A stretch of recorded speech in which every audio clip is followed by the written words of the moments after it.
All right, now in terms of Warren Buffett's thoughts on the housing market and why he stays away from real estate, he makes another really good point that most people don't consider, and it's this. When you buy a property, it's usually from a single owner, and it's an enormous emotional decision to sell, and that takes a lot of time. Or here's what he had to say about it. You're dealing with a single owner. To them, it's an enormous decision. When you walk down to the New York Stock Exchange, you can do billions of dollars worth of business totally anonymous, and you can do it in 5 minutes. And the trades are complete when they're complete. In real estate, when you make a deal, then people start negotiating more things, and it's a whole different game. Look, from my perspective, as I alluded to earlier, he's not exactly wrong. Real estate is not as liquid as stocks are, and anytime you want to buy or sell something, it takes a significant amount of time and effort.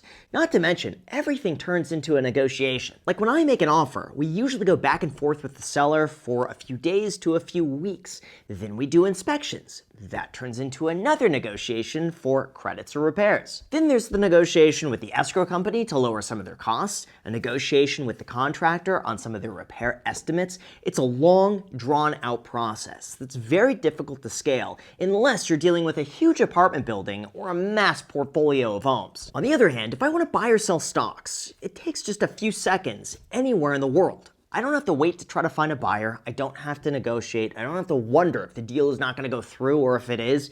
It's just instantly finished. Let's take the example of buying the S&P 500 index. Instead of putting $50,000 down on a $250,000 home in 1995, an investment in the stock market would be worth over $904,000. Compare that to housing, which has appreciated 4.3%, and that would leave you with $844,000, not including the expense of maintenance, property taxes, insurance, and repairs. Of course, in fairness, that doesn't account for rental income, but still, when you look at the hour-per-hour value of your time, stocks are generally the clear winner. Consider stocks for better respect and time efficiency.